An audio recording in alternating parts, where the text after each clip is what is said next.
Other options, Sky Temple. I feel like you can't do the macro as well as you did before, but they choose to. And now the strategy that Mighty has been running with the entire evening is now weaker. So very smart choice here, I think, by Tempest. By the way, nice hair, Wolf. Thanks, man. And I have been loving your playoff special hairstyles. Would you rate me? Could you rate my hair 1 out of 10? Yeah, please? 6 out of 6.5. Okay. Out of 6.5. Thanks. Well, we're going to. We know that's how IGN's max scale is, right? They would never have rated heroes any lower. So, Tomb of the Spider Queen now. Let's see how this pans out, man. We could see a totally different draft from Mighty. Joker, incredible on the ETC, something that might be highly prioritized over, instead of the Genji, the Brightwing we've seen from Mighty so far in this draft, in this series. Oh, the series is so intense, and what they have brought up to the table from the draft has been interesting, and especially Game 3. Now, they will stick to the same bans. Will Mighty just continue to just take Genji from the very first pick? I think it will be instant. I don't know. I feel like they could take ETC instead. Still Genji. Well, I want to keep it consistent here. 3 for 3 in first picks. We'll take the Genji. Sonya ETC has been picked against this, both times for Tempest. And given the history of ETC's success rate on this map, I would say that it's a high chance they do exactly that. Sonya good for wave clear. TAS instead, though. Even better at wave clear. ETC not so much. This does leave Uther, and this does leave ETC. Who's playing Tassadar though? Is it because Lockdowns, who used to be on Tassadar, is on Sonya? Maybe it's just H82's just flexing in now? Yeah, this is what you have to do with the Tassadar flex. Or Honkano flexing in, I guess? When you don't have a strong solo lane, I think it makes a lot of sense to flex your melee DPS into Tassadar. We saw Rich do it many, many times, especially with the Tracer comp. Still Brightwing. Seems like they want to keep the poly, and because they have been somewhat successful in the series getting some picks and grabbing Johanna for the wave clear, because Tempest did not, even when they did not take the ETC, they want to bring some wave clear because Genji and Brightwing also does not have the best wave clear, as everyone knows. It's okay. So the problem is that she can't really soak top and threaten top as much as she would like to. Aha, banning a Tracer. Brightwing can push and split soak, but just not as well as she can on larger maps, certainly. Tracer removed, obviously a strong choice given the situation here. Vala can still be, auto attack Vala is still very strong in this situation. With the Uther that was not banned, so that could be the pairing there. Very strong for Sonya, very strong for Vala. Uther Stitches. Okay, so this is going to be more of a CC-based comp. Very Blossom-esque, actually. Does that mean we'll see an auto attack? Some ranged assassin coming out from Tempest? I have a feeling they will also... It could be a mage instead. It could be Kel'Thas. Be very appropriate for the stuns they have, good for poking. As long as they feel confident they can deal with the Genji with the Kel'Thas. Could definitely be even a convection Kel'Thas coming out. I would not be shocked. It's probably not going to be, but with the Tassadar, obviously, it's very likely to just be auto attack hero like Avala, but I would love to see the Kel'Thas here. Maybe just the Cassia again. But that requires some major mix-up in their roles. Yeah, Cassia against, Genji, not always the greatest. Tyrael and Karazim, so just going to be straight solo DPS Genji with triple DPS. They're going to stick with what they have been doing well. No dedicated solo laner in this draft as well. Tyrael used to be, but on this map, I guess they're just going to roam. Oftentimes, Brightwing just dealt with it if desperate times comes. Even Karazim had to go to solo lane. Johanna does have the wave clear, so I think it's an alright one, but all-in Genji compared to when there is lots of shield, stitches. Of course, not as many, not picked so many times in this meta right now, but when you have to pair up somewhat with the hammer, some CC, I think it's alright when you have the burst damage coming out from Spear. What is this last pick going to be when the Tracer is banned out? A ranged assassin with some utility?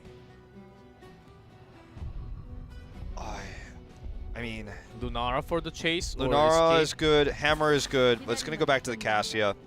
Cassia just kind of dominating the day today. The Valkyrie usage last game won the early game for Tempest straight up. The late game was not as clean cut. Blind's not going to be very strong against anyone but the Karazim here on this comp, but I think they're going to probably do the same build, possibly with the Valkyrie. Not really any good targets this time with Valkyrie. Maybe the Tyrael we saw grabbed a few times. Will Mighty be able to make this Brightwing comp work? It works for them so many times throughout the series, but on Brightwing's worst map, on her smallest map, will they be able to make her work as a solo laner? We're going to find out. If they do, we're going to Game 5. Otherwise, Tempest is going to BlizzCon. Let's jump into game number 4, boys and girls, for Tomb of the Spider Queen.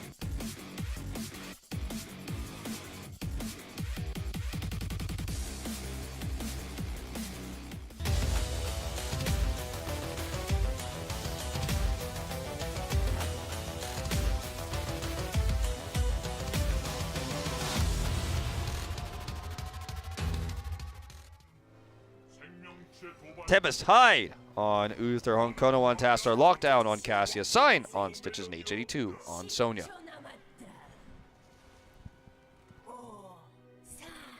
And in red, Mighty. Joker on Johanna, BDG on Genji, good on Tyrael, Nasangs, Brightwing once more, and Magi on Karazim. Okay. That's not the Eldruins he wanted. I want to put that in the smoke. Slam build coming out from Stitches. So far, same build coming out from Cassia. We'll see if that changes. We're seeing this is pretty common level 1 no matter what you do. So this is just going to be an early skirmish here. Good condemn. Ends up being a pretty even trade. Good though. Wants to look at for more onto Lockdown here. Big line came out from Johanna. Got all the auto attack damage out of the way. Well, that was pretty good trade for Mighty. Tempest having hopes that their Stitches comp would maybe get a pick, so committed to the fight. So as you guys can see here, the solo lane is kind of going to end up being Sonya versus Tyrael for now. But running the 3-1-1 on this map with basically less than 0 distance between lanes is pretty tough. Like, I don't think that... Yeah, we're going out of bounds with this one. Less than 0 distance. But, like, I think that this is really going to be very difficult for Mighty to pull off. So I think that, if anything, we will see Brightwing in the solo lane and a 4-man rotation. It's going to be tough. Another, well, nearly 4-man condemn, 3-man condemn. Lockdown's the target. King from the side comes in, but Lockdown with the shield does not take much damage along with her trait built onto her. So good trade here. And remember, Uther does a lot of single target heals, but multi-targets depends on his radius, his radiance radius or angle he gets there. So taking a lot longer for them to heal up, whereas Mighty has 2 AoE heals that are very solid. Also the blinds, as you were saying earlier, taking all the damage away with every rotation. It's really cool. That's why they're winning these traits. Condemn obviously being very helpful as well. Let's see how well Sign can actually pull those targets. Because oftentimes they have the escape perfect targets. Will be, I guess the perfect one is Brightwing alone. Karazim can dash out, Tyrael has Q, Genji has E, Johanna has her Iron Skin, so... Yeah. I think Tempest... Sign needs to have a perfect pull, which is hard. And there it is. Iron Skin comes, but body block is there, Blind but the too. damage comes in. The health, Karazim comes for the protection. And again, this looks like a slightly positive trade for Mighty. And We'll lose the lane though. What Tempest is trying to do with the pull, they only have very few CC, but the burst damage when Sonya has a poison spear, when Cassia can do so much damage when she goes in at the same time. They have the burst, so they're trying to melt down the target. But right now, without so many talents, it's not possible, as we just saw. In this early game, it's tough. These guys are just trying to get positive trades on each other to get a turn in. Okay, this is going to possibly be the kill here. BDG over the wall, needs the kill for a reset, and he's not going to get it. Not get it. Uh-oh, that's not what you want. So first blood goes to Tempest. This should be them getting the first right turn there in. By Tassadar. Indeed. First turn in should go to Tempest now. That's a huge pick. given the scale of this game currently.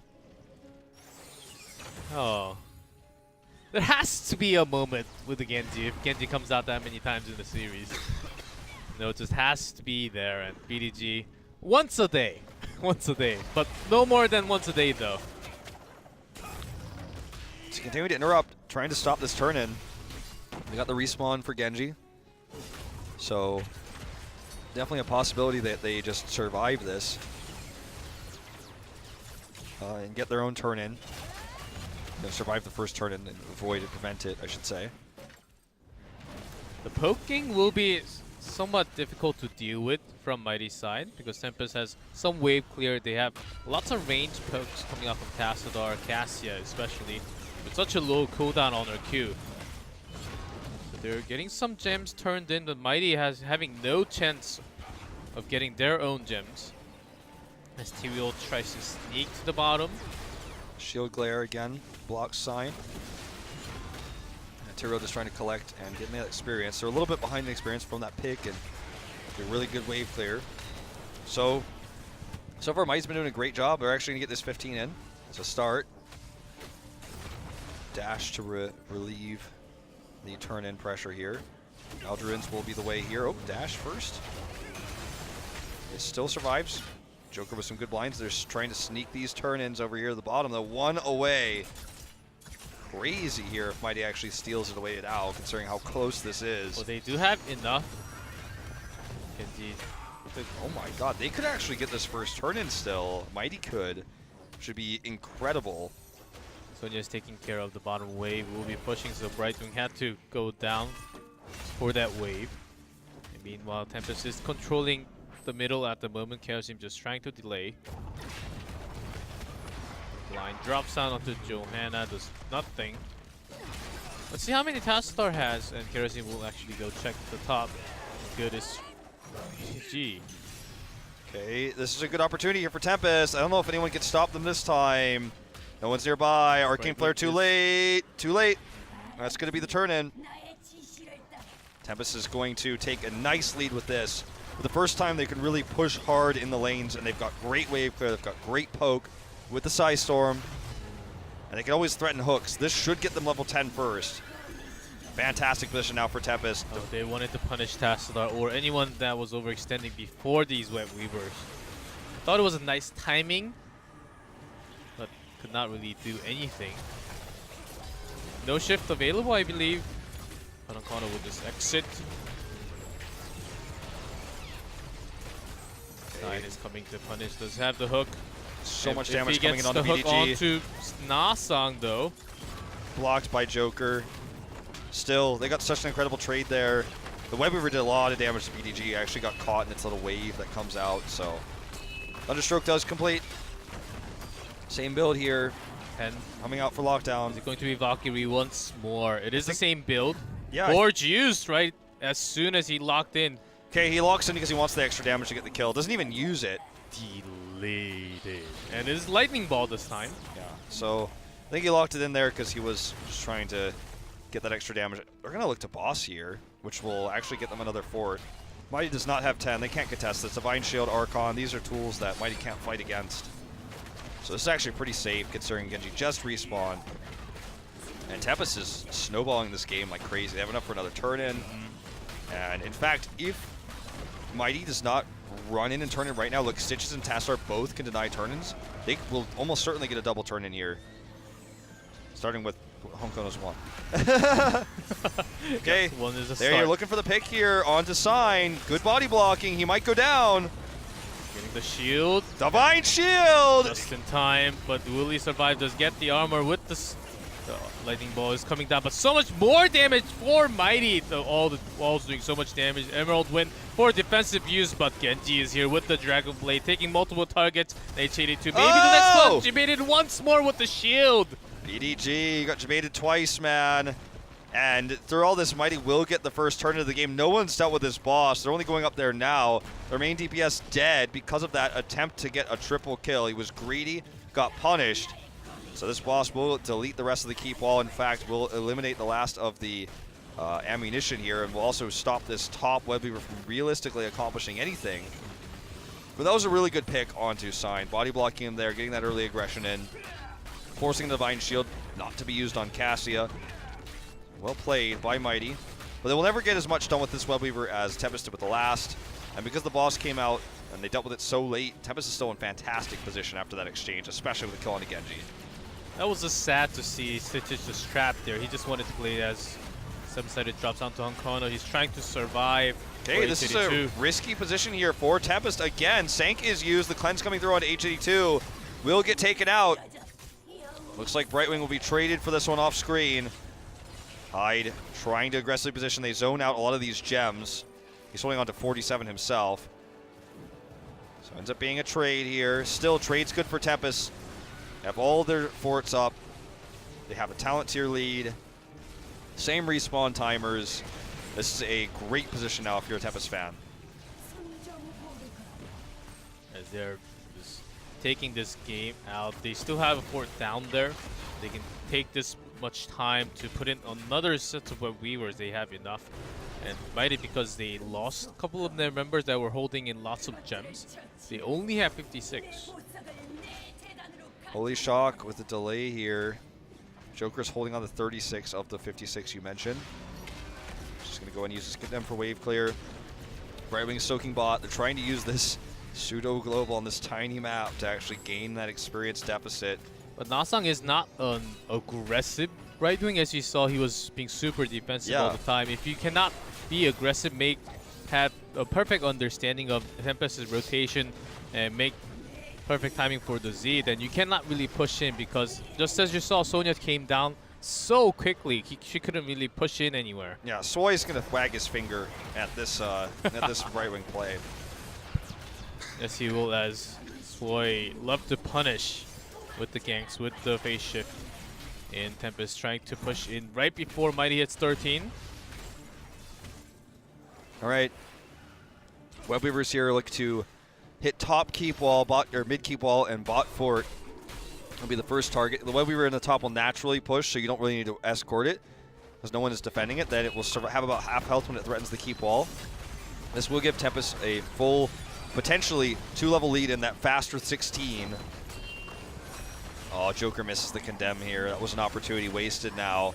Blessed Shield as well, just did not do anything. This is a horrible place for Mighty to be. They do not want to commit to this fight. Certainly not. H82 getting so much lifesteal here. Condemn not doing much at all for Joker. Look at the exchange. Look at the damage from Lockdown. That was hook. Could be a hook. Could be a hook from Tempest. They did not have a lightning bolt. They did not have Gorge, but they seemed like they were pressuring in and pretending like they have everything. Mighty really fell into that, and they had to back out right after. Now they will get this keep, because that top Web Weaver had to be dealt with. Even a kill, not onto a Johanna yet. Yeah. Top keep actually might go down, just barely survives. That was the top natural push I was talking about. Right, okay. 16, here's the dive. Okay, he's going to commit to the Emerald Wind. Sank is really well placed. They're trying to punch another one of these Tempest overextensions. Good. And H82 here and locked in battle. Uther will be the first to die, but that's going to give them a lot of extra healing here. BDG looks for the kill on H82. He finally gets it. Sign gets them out, but Honkono will not be so lucky. They actually look for the dismount here. And Sign will be hoping that maybe if he had Bio, he could have saved a lot of his team members. Gorge really did not do too much, as Lockdown was just lost on the other side. He's trying to do as much, I guess, macro play as possible. Well, we'll delay a little bit of time for his teammates to respawn, but Web Weavers come through. The keep survives. That's the most important thing for Mighty here, who have won consistently these team fights when Tempest overextends. Their punish play has been their greatest strength. It was their greatest strength against Blossom yesterday, and it has been their greatest strength in defensive team fights today, is punishing that overextension when Tempest tries to get greedy, tries to get that keep, or the keep wall in this case. So now that they're all respawning, they should be able to deal with this Web Weaver push. Again, no forts are down, so Mighty could actually force their way to a faster level 20. Not just how they teamfighted that one. Mighty choosing to actually teamfight right before Tempest hit 16, because they could have got a farther lead and took advantage of that in macro-wise. And because of that teamfight, they risked it and they got it. They got the payment. Now they're even in talent, even in levels now. Even pushing in with the Web Weaver. They will actually lead after this. Yeah. So this is an experience, you know, bank just waiting for them. The forts, right? We talk about catch-up experience. This is not even catch-up experience. It's just experience sitting in the bank on these forts that they just never unlocked until now. And so that can help push them over the edge. Because of all the kills they've gotten and the extra experience soak from Brightwing, they've just gained larger experience in terms of kills and minions. And so the structural experience that's still waiting for them could push them to 20 faster. We're still a ways away from that. They have exactly enough for another turn-in, so that could be the back-to-back turn that gets those forts down, that gets them to 20. They know they don't need to force the turn-in now, though, because Tempest can't turn in. So they're going to take camps to try to use the camps to control the lanes to get the turn-in. Brightwing still soaking, still gaining extra experience here as they knew Tempest were doing the night camp. So very good position for Mighty now. As long as that keep survives, they are in fantastic position for the late game. And the theme of Tempest having Stitches, it has not been working out. Well, they got the kill onto Genji. After that, even during teamfight, the Gorge was not really a useful tool. Let's see how they try to turn this game around with that Stitches pick. Gorge, it's very hard to land on. Often Joker was the only one in the front line. Just like yesterday when Blossom was trying to punish anyone with Garrosh pick. Here we go, I'm focusing on to H82. Looks like the Holy Ground just barely missed. Sony has to use Whirlwind, will cancel it. Trying to get this turn in. Channeling. Storm will block them here. Second Storm used. Gorge committed to here. All right, let's see how they try to turn this fight. Good has Sank he can use, but not if he's stunned to death before. He's interrupted here. Will he kill H82 with this solo? He is so low. Gets the heals there. Could even get the mount.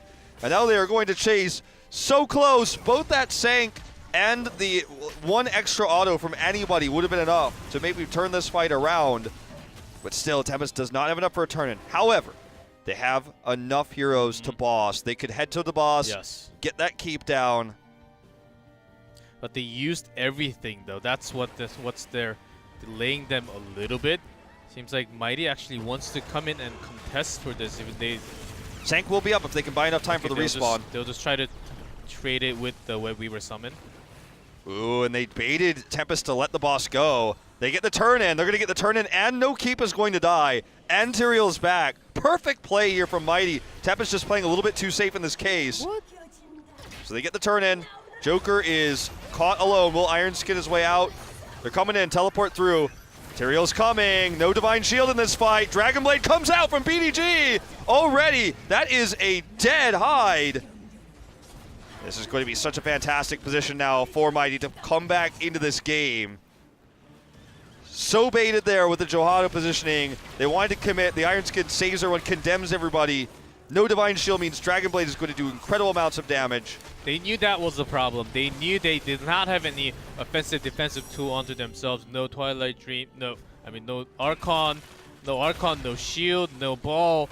So they wanted to go for the boss, but they were thinking on second thought, do we have enough tools to actually defend when 4 of them dives in? And no, they made a decision after. Then they had wasted so much time, indecisive movement. They could have got the keep and be close to 20 already if they took the boss. And we talked about how Mighty had those experience banks waiting for them in the forts that were still alive. Look at their experience now. They were a little bit ahead before, now massively ahead, looking for that 20. H82, body blocked out here, the poly comes through! He's very low, Divine Shield has to be used very early on in this fight. Not available now. Sank could be a tool to allow the retreat here. Will Good use it? Bounce is coming through, they get out here. And no keeps dead still. Crazy close game we are watching right now. Tempest will now have enough time to buy for 20. They're still so far away from the gems they need for a turn-in, though. In fact, it's Mighty who's closer. All things considered, that's insane. They double back-to-back turn-ins and still have more gems. Let's see how Mighty wants to play this macro game. They got the bottom game. Maybe they will try to bait as they are going up, trying to pretend like they're doing boss. Tempest is being super safe about their approach now. Storm to try to attempt to deny this, but it wasn't where they were at. They don't have 20. Their heroics, the Divine Shield they used, the ball, Gorge, they're just all coming online now. Mighty, I think, is going to get this. And Tempest doesn't have enough for a turn, and what do they do here? Brightwing split pushing at the same time. This is a 5v4. They're waiting for 20. It's close. It's too late. It's too late now. It could have been close. They could have hit 20 at the exact timing when they went in, but it was a big risk. It was a big risk. They can wait a little bit more still. If Mighty had a Wave Weaver along with the boss, that would have been a close one. So Tempest, then they had to go in no matter what, but this boss can be dealt with. It is going to be the boss and the Wave Weavers, though. They dealt with nothing. They did nothing. They didn't commit. They didn't have Divine Shield. They knew Sank was up. They knew Brightwing had Emerald Wind, so it was going to be tough to contest the boss. So was it the right move? I suppose it was a safer one, but they are going to pay dearly for their safety again. This is the second time this game where they were indecisive and at the end of the day conservative in their play. Because now that top keep that was so low they didn't commit to earlier is now living still 10 minutes later. Keep balls down, Web Weavers are pushing. Tempest will have 20, they have all their heroics back online. But Mighty's in a fantastic position, they got everything they wanted. But now we have the best hero in the game at 20, Hungry Stitch. That is the tool, and Sign may have to make some crazy super play out and eat every single one, as he will just teleport around and eat all those heroes. Okay. Brightwing's still split pushing. They're not actually committing very heavily to this. They don't have a lot of poke. Remember, only really Brightwing is their poke with the Arcane.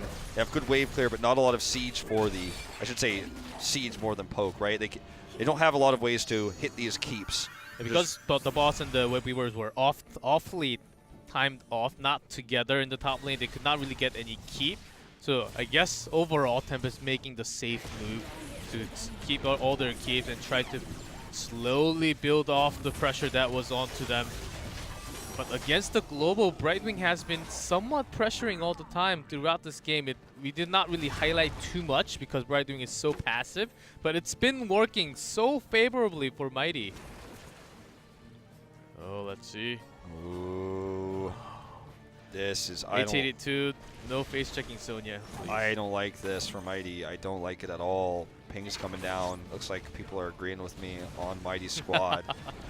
Get out of there. Do not threaten this. You've got hooks over the wall. You hook over the wall, you lose the game. Yeah, just go for the bottom camp as they are still having the pressure onto all lanes. It's a long time before Tempest will ever have another turn in. Or sorry, Mighty, I should say.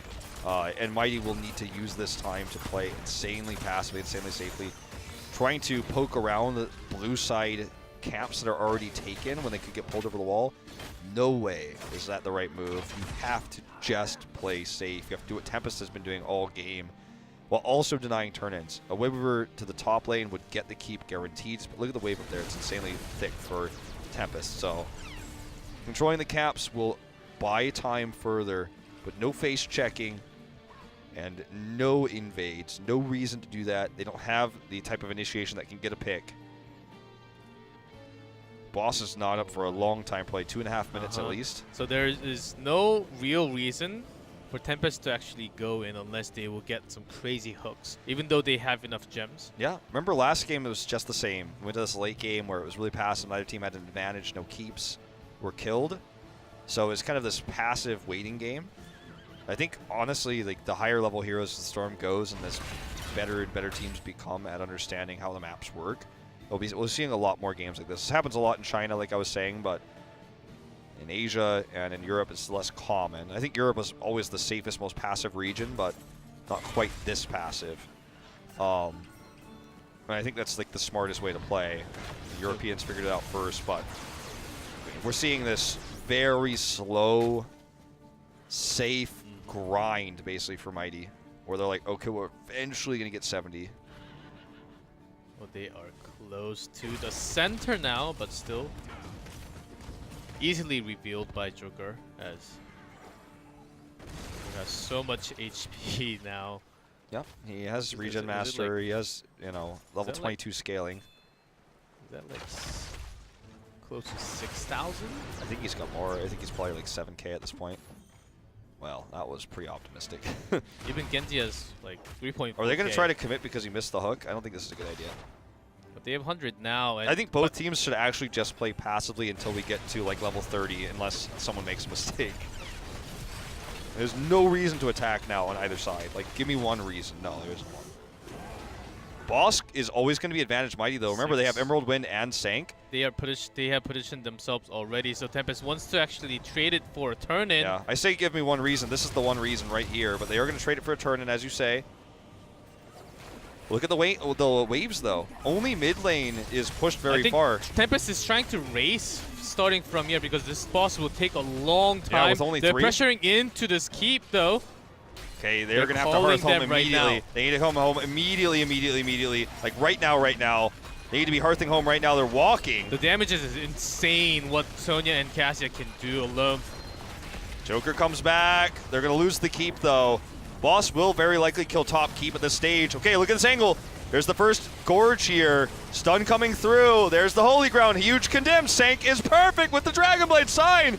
Is the first to die here. This is Dragon Blade forever, by the way. BDG is just going to keep using it here to maximize the damage. He's at full health right now. Dimensional Shift will save Honkono for now, but this is yet again another example of Tempest overextending greedily here. Twilight Archon maintained currently. Honkono's doing so much damage, in fact, but it won't matter. He's being ignored. They are outnumbered now. The boss is pushing for core. Hyde is going to be the last one to die here. Heading for core. Won't matter. Web Weaver should be cleared easily. The boss goes to core, and Mighty will bring us to a Game 5. What a series we have in our hand. That intense moment at the end. Tempest, I don't think they were being too greedy. Mighty took that advantage of having the macro fight. They came back at the right time. They lost the keep, but once they had Genji in a safe position, they knew that they were going to win this team fight with this infinite Dragon Blade, and Sanctification coming from Joker, not from Joker, was just beautiful coming out of the last team fight. Well, guys, we're going to that 5th game. Mighty has never been so close to an international event. They have never come this far. One game away. This has been a back and forth series. They lost the first map, won the second, lost the third, won the fourth. And now as we head into the last map, it will be their map choice. And maps, controlling the map, controlling the late game has been how they have taken this tied series to a 5th game. Honkono very unhappy, Hyde very unhappy. But I think this has to be a Cursed Hollow pick, has to be. And I can't imagine Tempest beating Mighty on Cursed Hollow with how they played today. With this series, I actually want to see Warhead. I think that's also a good choice. So much better on Warhead compared to Cursed Hollow, actually. Yeah, you're right. You know what? It's a channeled map as well. They might have specifically prepared this map knowing that Braxis would be banned first.